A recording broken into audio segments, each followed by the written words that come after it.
জন্য খাবার দিছে সারি, যত্ন নিয়ে নিজের প্রতি এটাই আমার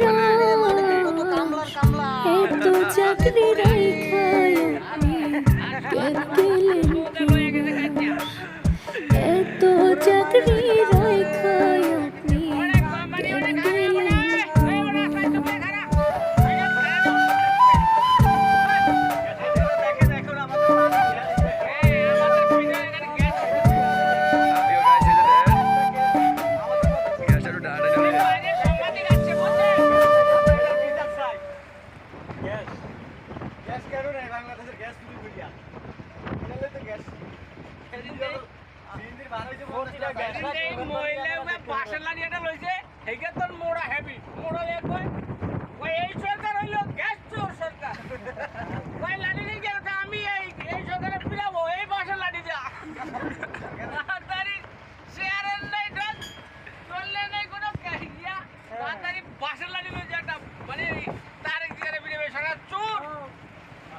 Bisa.